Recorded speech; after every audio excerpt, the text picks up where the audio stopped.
텅 빈 회의실에 한 사람이 앉아 있습니다. 탁자 위에는 식어버린 커피 한 잔이 놓여 있고 창밖으로는 도시의 불빛이 조용히 번지고 있습니다. 이 사람은 방금 승진해서 탈락했다는 통보를 받았습니다. 그런데 그의 표정에는 분노도 자기 연민도 없습니다.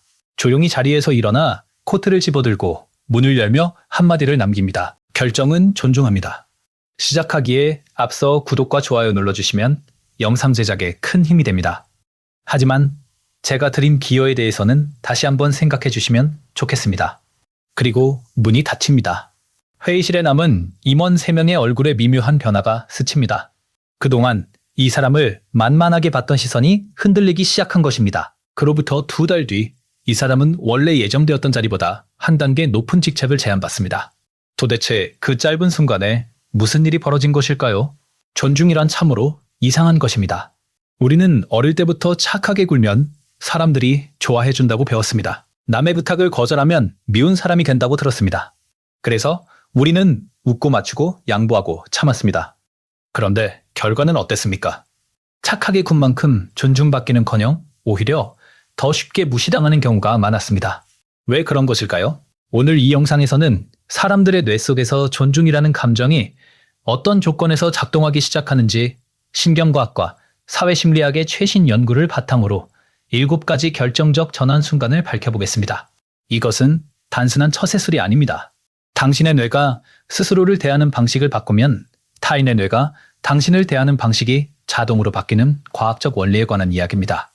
첫 번째 전환 순간은 당신이 거절이라는 단어를 두려움 없이 꺼낸 그 순간에 찾아옵니다. 하버드 경영대학원의 에이미 커디 교수는 사람을 처음 만났을 때 우리의 뇌가 2가지 질문을 순서대로 던진다는 사실을 밝혀냈습니다. 첫 번째 질문은 이 사람을 신뢰할 수 있는가입니다. 두 번째 질문은 이 사람이 능력 있는가입니다. 대부분의 사람들은 능력을 먼저 보여주면 존중받을 수 있다고 착각합니다. 그래서 자격증을 내밀고 성과를 자랑하고 지식을 과시합니다. 하지만 커디 교수의 연구에 따르면 순서가 완전히 반대입니다. 신뢰가 먼저 확보되지 않으면 능력은 존중이 아니라 오히려 위협으로 인식됩니다. 그리고 신뢰의 가장 강력한 신호는 이 사람이 자기 기준이 있는 사람인가 여부입니다. 거절은 바로 이 기준의 존재를 드러내는 가장 명확한 행위입니다. 미국 국립보건원에 실린 한 논문은 거절의 능력이 자기 존중감뿐 아니라 타인으로부터의 존중과도 직접적으로 연결된다는 사실을 보여주었습니다. 아무에게나 싸게 팔지 않는 사람의 가치를 우리의 뇌는 자동으로 높게 매깁니다. 이것은 앞선 영상에서 다루었던 희소성의 원리와 정확히 같은 메커니즘입니다. 공급이 제한될수록 가치가 올라가는 것처럼 당신의 동의가 쉽게 얻어지지 않을수록 그 동의의 무게는 무거워집니다. 하지만 여기서 치명적인 오해가 생길 수 있습니다. 핵심은 당식입니다. 2025년 코트누드 심리학 연구소에서 발표한 자료에 따르면 존중을 이끌어내는 거절에는 4가지 조건이 있습니다. 명확성, 소통, 일관성, 배려. 이 4가지가 동시에 작동할 때 거절은 상대를 밀어내는 행위가 아니라 오히려 관계의 질을 높이는 행위가 됩니다. 예를 들어 보겠습니다. 직장 동료가 금요일 저녁에 갑자기 업무를 떠넘기려 합니다. 존중받지 못하는 사람은 이렇게 말합니다. 일단 볼게요. 그리고 억울하게 주말을 반납합니다. 반면 존중받는 사람은 이렇게 말합니다. 대신 월요일 오전에 같이 보면 어떨까요? 두 번째 대답은 거절이지만 동시에 대안을 제시합니다. 이 사람의 뇌 속에서 상대방은 이 사람은 자기 삶의 주인이면서도 나를 배려하는 사람이구나 라는 인식을 형성하게 됩니다. 그 인식이 바로 존중의 씨앗입니다. 두 번째 전환 순간은 당신의 말과 행동이 어긋나지 않는다는 것을 사람들이 감지하는 순간입니다. 로버트 치알디니 교수가 정립한 설득의 6가지 원칙 중에서 헌신과 일관성은 인간 행동을 지배하는 가장 강력한 내적 동기 중 하나입니다. 당신이 해야 할 일은 단 하나입니다. 말한 것을 지키는 것. 그것이 전부입니다. 세 번째 전환 순간은 당신이 흔들리지 않는 모습을 보여주는 바로 그 순간에 발생합니다. 하버드와 MIT의 공동 연구에 따르면 감정적으로 안정된 지도자의 팀은 그렇지 않은 팀에 비해 회복 탄력성과 성과가 40% 이상 높았습니다. 이 수치가 말해주는 것은 단순합니다. 인간은 폭풍 속에서도 흔들리지 않는 존재 앞에서 본능적으로 경외감을 느낀다는 것입니다. 그리고 경외감은 존중의 가장 원시적인 형태입니다. 신경과학적으로 이것을 설명하면 이렇습니다. 우리가 스트레스를 받으면 뇌의 편도체가 활성화되면서 전투 또는 도주 반응이 시작됩니다. 이때 전두엽 피질의 기능이 약해지면서 판단력과 자기 통제력이 떨어집니다. 대부분의 사람들이 화가 나면 소리를 지르거나 후회할 말을 내뱉는 이유가 바로 이것입니다. 그런데 감정 조절 능력이 높은 사람은 편도체의 폭주를 전두엽이 억제하는 회로가 강화되어 있습니다. 그래서 같은 자극을 받아도 반응이 다릅니다. 목소리가 올라가지 않고 표정이 일그러지지 않으며 말의 논리가 흐트러지지 않습니다. 상대방의 뇌는 이 차이를 즉각적으로 감지합니다. 앞서 다른 영상에서 다루었던 감정 전염 이론을 기억하십니까? 일레인 해트필드의 연구에 따르면 인간은 상대방의 감정 상태를 무의식적으로 복제합니다. 당신이 차분하면 상대방도 차분해지고 당신이 흔들리면 상대방도 불안해집니다. 위기의 순간에 당신이 평온함을 유지하면 주변 사람들의 뇌가 자동으로 당신을 감정의 다트로 삼기 시작합니다. 이 사람이 흔들리지 않으니 나도 안전하다는 무의식적 판단이 내려지는 것입니다. 그리고 그 순간 당신은 단순한 동료나 지인이 아니라 의지할 수 있는 사람으로 격상됩니다. 존중은 대부분 이런 위기의 순간에 결정됩니다. 평상시에는 모든 사람이 비슷해 보입니다. 하지만 압력이 가해지는 순간 누가 진짜이고 누가 허상인지 적나라하게 드러납니다. 구체적인 방법을 알려드리겠습니다. 이때 숨을 한번 깊이 들이마시고 3초에서 5초 정도 의도적으로 침묵하십시오. 이 짧은 시간 동안 당신의 전두엽이 편도체의 반응을 억누를 시간을 벌 수 있습니다. 그리고 감정이 가라앉은 상태에서 낮은 목소리로 천천히 대답하십시오. 그 순간 상대방의 뇌 속에서 당신에 대한 평가 지표가 확연하게 올라가기 시작합니다. 인간의 뇌에는 사회적 보상 시스템이 내장되어 있습니다. 누군가가 나를 칭찬하면 도파민이 분비되고 기분이 좋아집니다. 문제는 이 보상에 중독되는 순간입니다. 칭찬을 받기 위해 행동하고 인정을 받기 위해 양보하며 관심을 끌기 위해 자신을 포장하기 시작하면 역설적으로 존중은 멀어집니다. 왜 그럴까요? 1999년 코넬 대학교의 심리학자 데이비드 더닝과 저스틴 크루거가 발표한 유명한 연구가 하나의 실마리를 제공합니다. 이 연구는 능력이 낮은 사람일수록 자신의 능력을 과대평가하고 능력이 높은 사람일수록 자신의 능력을 과소평가하는 경향이 있다는 것을 보여주었습니다. 이 원리를 존중의 맥락에서 뒤집어 보면 흥미로운 결론이 나옵니다. 스스로의 가치를 확신하는 사람은 남에게 그것을 증명할 필요를 느끼지 않습니다. 그래서 과시하지 않고 자랑하지 않으며 인정을 구하지 않습니다. 이 담담함이 역설적으로 주변 사람들의 뇌에 이 사람은 자신의 가치를 알고 있는 사람이다 라는 강렬한 신호를 보냅니다. 반대로 끊임없이 자기 성과를 이야기하고 칭찬을 유도하는 사람 앞에서 우리가 느끼는 감정은 존중이 아니라 불편함입니다. 심리학에서는 이것을 인정 추구 행위라 부르며 이러한 행동이 상대방에게 이 사람은 내면이 불안정하다는 신호로 해독된다는 연구 결과가 다수 존재합니다. 2026년 초 한 심리학 매체에 실린 분석에서도 대화 중에 끊임없이 상대의 동의를 구하는 습관이 존중을 떨어뜨리는 가장 미묘하면서도 치명적인 행동 중 하나라고 지적했습니다. 실천 방법은 의외로 단순합니다. 오늘부터 자신의 성과에 대해 먼저 말하는 횟수를 의식적으로 줄여보십시오. 누군가 물어보면 답하되 먼저 꺼내지는 마십시오. 그리고 칭찬을 받았을 때 별거 아니에요 라고 깎아내리지도 감사합니다. 감사합니다를 연발하지도 마십시오. 그냥 고맙습니다.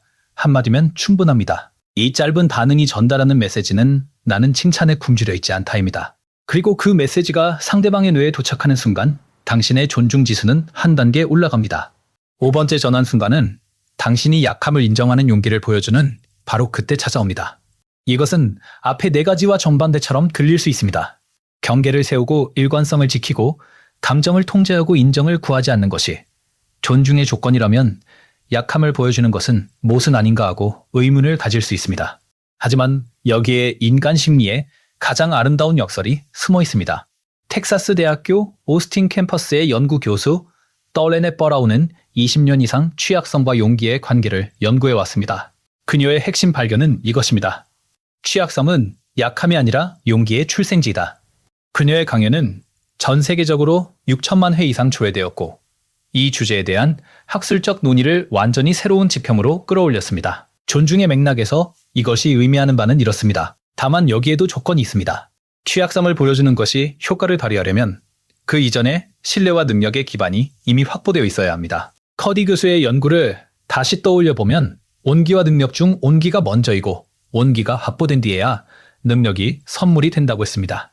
마찬가지로 취약성은 강함이 확인된 뒤에야 인간적 매력이 됩니다. 순서가 바뀌면 취약성은 단순한 무능으로 해석될 위험이 있습니다. 6번째 전환 순간은 당신이 테이블에서 일어설 준비가 되어 있다는 것을 3대가 알아차리는 순간입니다. 협상학에서 가장 강력한 무기는 제안이나 논리가 아니라 떠날 준비가 되어 있는 자세라고 말합니다. 이것을 걸어나가기 전략이라 부릅니다. 이 원리는 연애에서도 사업에서도 친구 관계에서도 똑같이 작동합니다. 인간의 뇌에는 매몰 비용의 오류라는 인지 편향이 있습니다. 이미 투자한 시간과 에너지와 감정이 아까워서 손해를 보고 있는 관계에서도 떠나지 못하는 현상입니다. 이 편향을 극복하고 실제로 일어서는 사람을 보면 상대방의 뇌에서는 두 가지 반응이 동시에 일어납니다. 첫째는 이 사람은 자기 가치를 정확히 알고 있다는 인식입니다. 자기 가치를 아는 사람은 합당하지 않은 대우를 감수하지 않습니다. 그리고 합당하지 않은 대우를 감수하지 않는 사람을 인간의 뇌는 자동으로 높은 지위의 사람으로 분류합니다. 둘째는 희소성 반응입니다. 떠나려는 사람은 더 이상 쉽게 얻을 수 없는 존재가 됩니다. 치알디니의 희소성 원리가 여기서도 작동하는 것입니다. 이것은 관계를 무기로 삼으라는 뜻이 절대 아닙니다. 핵심은 당신이 특정 관계에 목숨을 걸고 매달리지 않는다는 내면의 확신이 외부로 자연스럽게 스며나오는 것입니다. 이 확신이 있는 사람은 관계 안에서 굽신거리지 않습니다. 상대의 비위를 맞추기 위해 자기 의견을 숨기지 않습니다. 불합리한 상황에서 참고 넘어가지 않습니다. 역설적이게도 바로 그 메시지를 받는 순간 상대방은 당신을 더 존중하게 됩니다. 에드워드 대시와 리처드 라이언 교수가 정립한 자기결정 이론에 따르면 인간에게는 세 가지 기본 심리 욕구가 있습니다. 자율성과 유등감과 관계성입니다. 이 중 자율성은 자기 삶을 스스로 결정하고 통제한다는 느낌을 의미합니다. 테이블에서 일어설 준비가 된 사람은 자율성이 완전히 확보된 사람입니다. 그리고 자율성이 높은 사람 앞에서 우리는 본능적으로 이 사람에게는 아무나 될 수 없구나 라는 판단을 내립니다. 그 판단이 존중으로 이어집니다. 7번째이자 마지막 전환 순간은 당신이 존중을 받기 전에 존중을 먼저 건네는 순간입니다. 이것은 가장 오래된 진실이면서 동시에 가장 자주 잊히는 진실입니다. 국제이주기구에서 발표한 존중의 심리학 보고서는 존중이 자기 강화적 행동이라는 점을 분명히 하고 있습니다. 누군가를 존중하면 그 사람이 나를 존중할 확률이 높아지고 나를 존중하는 사람이 늘어나면 나의 자기 존중감도 함께 올라가는 선순환 구조가 만들어진다는 것입니다. 홀로먼과 예이츠 교수가 2013년에 발표한 연구에서는 존중의 문화를 만드는 11가지 언어 유형을 분류했습니다. 격려의 말, 안내의 말, 높은 기대의 말, 희망의 말, 공감의 말, 관계의 말, 이해의 말, 존중의 말, 연대의 말, 책임의 말, 그리고 인정의 말. 이 11가지 유형이 일상의 대화 속에 스며들 때 관계의 질이 근본적으로 달라진다는 것이 그들의 결론이었습니다. 흥미로운 것은 이 11가지 중 어느 것도 자기 자랑이나 자기 방어와 관련이 없다는 점입니다. 모든 유형이 상대방을 향한 말입니다. 존중의 역설은 바로 여기에 있습니다. 존중을 원하면 존중을 구하지 말고 존중을 건네야 한다는 것입니다. 이 원리는 신경과학적으로도 설명이 됩니다. 폴잭 교수의 옥시토신 연구를 다시 한번 떠올려보면 신뢰의 신호를 받은 사람의 뇌에서 옥시토신이 분비되고 그 옥시토신이 다시 신뢰 행동을 촉발한다고 했습니다. 당신이 상대방의 능력을 인정하고 의견을 경청하며 존재를 가치 있게 대하면 상대방의 뇌에서 안전 신호가 발동합니다. 안전하다고 느끼는 뇌는 방어벽을 내리고 개방적이 되며 상대에게 호의를 돌려보내려 합니다. 그 호의의 가장 높은 형태가 바로 존중입니다. 다만 여기서도 순서와 균형이 중요합니다. 자기 존중 없이 타인에게만 존중을 건네는 것은 비굴함이 됩니다. 반대로 자기 존중만 있고 타인에 대한 존중이 없으면 오만함이 됩니다. 커디 교수가 말한 온기와 능력의 균형이 여기서도 적용됩니다. 자기 기준이 있으면서도 상대를 배려할 줄 아는 사람, 감정을 통제하면서도 진심을 숨기지 않는 사람, 떠날 준비가 되어 있으면서도 먼저 손을 내미는 사람. 지금까지 7가지 전환 순간을 모두 살펴보았습니다. 거절의 용기로 기준을 세우고 말과 행동의 일치로 신뢰를 쌓으며 감정의 안정으로 위기에서 빛나고 인정 국어를 멈춰내면의 확신을 드러내며 통제된 취약성으로 인간적 깊이를 보여주고 떠날 준비의 자세로 자기 가치를 확립하며 마지막으로 존중을 먼저 건네요. 선순환을 만드는 것. 이 7가지가 동시에 작동할 때 사람들의 뇌 속에서 당신은 만만한 사람에서 무게 있는 사람으로 재분류됩니다. 그러나 한 가지만 기억하십시오. 아침에 눈을 뜨고 거울을 볼 때 그 안의 사람을 당신이 존중하고 있는가? 그 사람의 시간을 소중히 여기고 있는가? 그 사람의 감정을 함부로 다루지 않고 있는가? 그 사람에게 지키지 못할 약속을 하고 있지 않은가? 이 질문에 정직하게 답할 수 있는 순간이 바로 세상이 당신을 존중하기 시작하는 진짜 첫 번째 순간입니다.